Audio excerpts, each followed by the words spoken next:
everybody, and welcome to this week's video, the first in this academic year, and it's my great pleasure this week to introduce Jed Petsinger. Jed Petsinger is the new head of secondary, and Jed's just going to tell us a little bit about his background and also some of the innovations we're working on he's excited about as he joins ISL.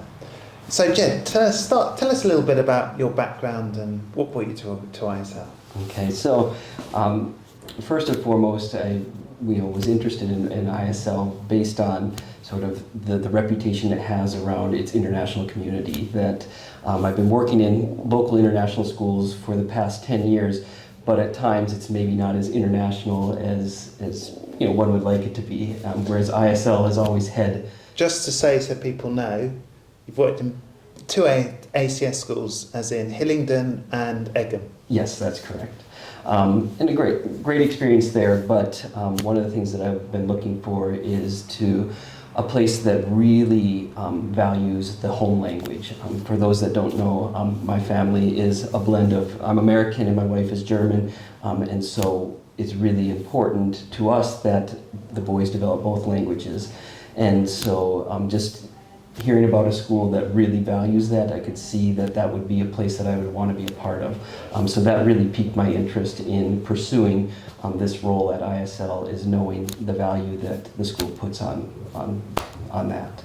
And I know you're also quite excited about some of the other things we're doing. I know from interviews like the Grade 6 program. Yes, so I think the nice thing is, so you have that initial interest in a school, and then as you dig deeper to find out that it actually values even far more than you originally thought. And so as I was preparing for the interview process, reading about the 6th grade program around, again, a more integrated program that really values learning without walls on a day-to-day basis, that I believe strongly that most learning actually happens outside the four walls of a classroom, and the more experiences you can give a student, the more it's going to spark that curiosity and creativity in them. And so ISL, looking to really move that through those 6th, 7th, and 8th grade years, was like, this is right up my alley in terms of what I think is going to really inspire students to pursue their passions, which is why I got into education.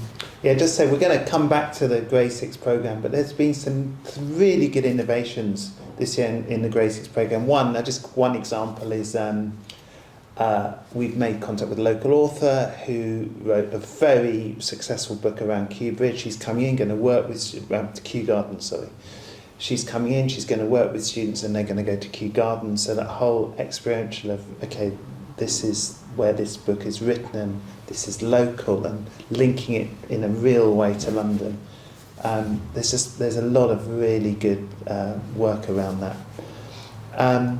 And also the restorative practice work that we're doing, you've been interested in. Yes, I mean, for years, ever since I got my start in education in the U.S., I've been fortunate to work at schools that have really tried to bring in restorative practices around that.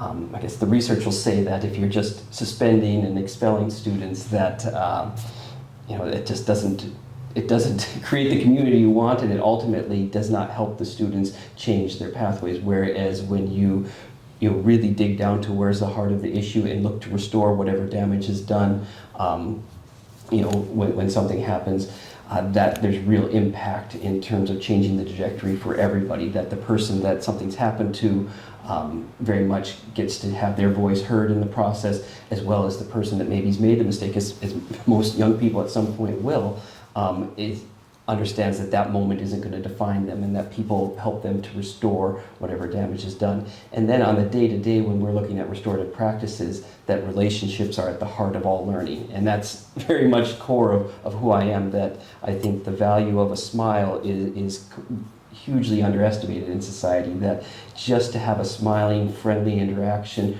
early and often in your day has a significant impact in helping students feel a sense of belonging and wanting to be there. And when you have that comfort and that sense of belonging, you're able to lock some of that. You don't not have the anxiety of worrying about things, and which allows you to maximize your potential learning-wise. Yeah, it's worth saying a little bit about restorative practice. We're going to be talking a lot more about it, but fundamentally restorative practice doesn't take away consequences. Actually, you could say that it makes consequences way more real to a situation. So it doesn't take consequences away, but what it really does, it says, is that you've really got to focus on relationships, and the more you build relationships and the more you have really positive relationships in schools, the less you end up having to do the regressive things later. So the fundamentals about restorative practice is working and working and working on relationships. And we've had some really good sessions on that. You've also got a background as a basketball coach.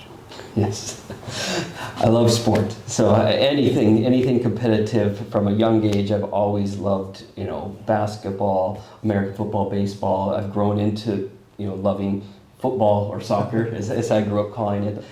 But all sports I love. But ultimately, what I found during my time in education is that as much as I love sport, I love working with young people in terms of what they're passionate about. So even things around like music and drama productions, I really get into and love when students invite me in to try those things, because it takes me maybe out of my comfort zone, but also helps me engage and build those relationships. Again, I feel that, what I'll often tell people is that I didn't get into education to help kids get great test scores. But it is a byproduct of what we do. So in terms of building relationships and creating engaging learning activities, the test scores come, but I think it's focusing on those day-to-day things that keeps me young and keeps me passionate about what I do, and I think ultimately has a huge impact on our young people. Yeah, and we've already seen Mr. Petsinger out at break playing basketball and with the students. It's a great way to just get to know them. Yeah, absolutely. So there you go, there's a little introduction to Mr. Petsinger, and also some sense of some of the areas that we're working on this year in ISL. We're going to be doing videos every week as usual, so I look forward to speaking to you again next week. Thank you.